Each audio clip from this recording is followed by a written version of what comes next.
Kenapa kesaksian ART Sambo sering berubah-ubah di persidangan? Apakah kesaksian ini ada yang mengaturnya untuk menyudutkan korban Yosua? Kita tanyakan dengan kuasa hukum keluarga Yosua, Martin Simanjuntak, dan kriminolog Universitas Indonesia, Adrianus Meliala. Selamat petang, Bapak-Bapak. Selamat petang. Saya ke Bung Martin dulu. Bung Martin, kalau ada yang menduga kesaksian dari ART Sambo ini sengaja ada yang mengatur, Anda lihatnya seperti itu juga?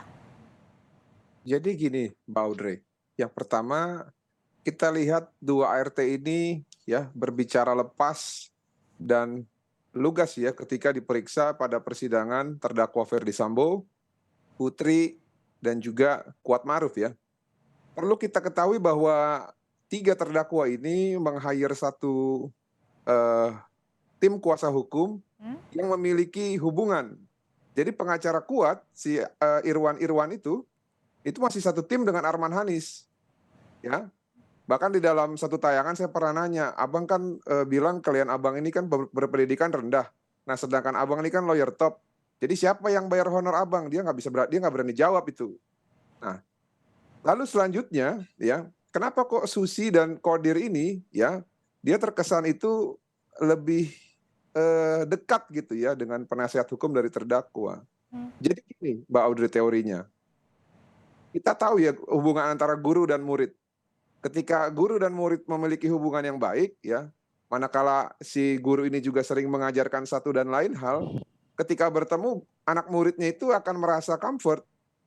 Nah, lalu ketika guru ini mengajarkan satu dan lain hal yang saya maksudkan tadi, muridnya akan dengan mudah menjawab ketika ditanya. Nah, inilah yang terjadi ya di dalam persidangan pada saat Kodir dan Susi diperiksa. Kalau gitu yang dilihatnya tadi ada guru, ada murid, ada kuasa hukum yang relasinya ini berdekatan karena masih Ferdy Sambo juga. Jadi yang dilihatnya, Bu Martin? Ya betul, jadi memang benar Arman Hanis dan tim itu masih satu tim dengan pengacaranya Kuat, dalam hal ini Irwan. Nah, mereka inilah yang kami duga ya melakukan Pengaturan? briefing ya, dalam tanda petik briefing ataupun pengkondisian terhadap saksi-saksi ini. Bahkan hakim pun secara subjektif sudah merasakan kenapa kok Anda ketika ditanya oleh penasihat hukum terdakwa jawabnya cepat sekali. Giliran kami tanyakan itu jawabnya terbata-bata. Tentu karena satu, ingatan ya. Ketika penasihat hukum memberikan pertanyaan itu kan sudah diajari, makanya ada ingatannya. Namun apabila pertanyaannya sama atau pertanyaan yang berbeda dilontarkan oleh orang yang berbeda, ini pasti sulit untuk dijawab karena belum diajari. Oke, apakah hal yang sama juga dirasakan oleh Pak Adrianus? Saya berusaha balance ya, dengan melihat bahwa ada kemungkinan dari para penanya ini juga memberikan pertanyaan-pertanyaan kompleks ya, pakai anak kalimat, pakai kalimat yang juga susah dimengerti oleh orang selugu keduanya. Nah, maka lalu menghasilkan jawaban yang juga ambigu. Jadi saya kira begini, kalau orang sudah jelas-jelas memiliki ya kecerdasan yang juga tidak terlalu tinggi, saya berharap bahwa pihak majelis, PH dan juga JPU membantu dengan cara membuat pertanyaan-pertanyaan yang bersifat open question, jangan open question tapi bersifat close question, ya tidak. Bukannya kemudian membuat pertanyaan yang bersifat menguraikan, ya udah jelas-jelas orangnya nggak, kemampuan diksinya terbatas ya, sudah diksi terbatas, kecenderungan konsistensinya juga tinggi. Dalam bahasa ilmiah namanya susceptibility. Gampang sekali dipicu dengan pertanyaan beda, jawabannya juga beda. Ada orang seperti itu, ya. Dan itu lalu kemudian yang kedua adalah bahwa orang yang susceptible-nya tinggi tidak lalu harus kemudian dikaitkan dengan tidak jujur dan bohong. Ini saya lihat sering sekali majelis dan juga JPU terutama itu. Tapi kan ini juga salah satu hal yang sudah sering diingatkan oleh Ketua Majelis Hakim terutama. Ini kan kecenderungan orang. Jadi walaupun diingatkan, tapi kalau sudah kecenderungan ya tentu tidak bisa dengan mudah diubah, ya kan? Apalagi dalam situasi. Lebih ke kecenderungannya dilihatnya apa Pak Adrianus? Karena memang tadi pada saat ada dekat, ada kuasa hukumnya Sambo dan juga Putri, apalagi sebelumnya kan ada adegan berpelukan juga. Jadi dibuat seakan-akan mungkin nyaman gitu? Ada benarnya, saya tidak membantah juga tuh apa yang dikatakan oleh Bung Martin mengenai kedekatan dan mungkin juga ada akses yang lebih di antara keduanya dengan pengacara atau PH dari tersangka.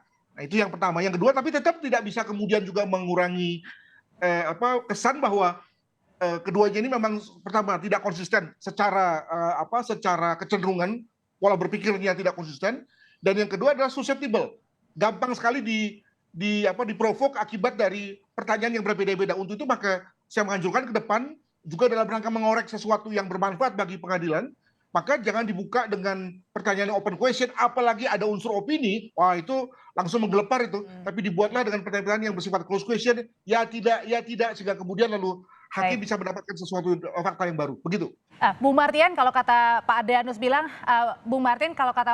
bilang, ini hanya permasalahan kata-kata saja, permasalahan diksi, open question, close question, yang Anda lihat seperti itu, atau mungkin ada yang dilihatnya lain, berbeda? Itu permasalahan secondary. Permasalahan utamanya bukan itu.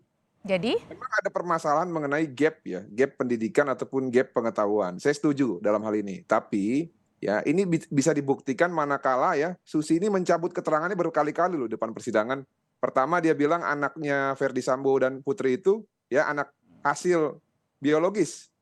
Lalu ketika ada saksi lain yang mengatakan itu anak adopsi, dicabut.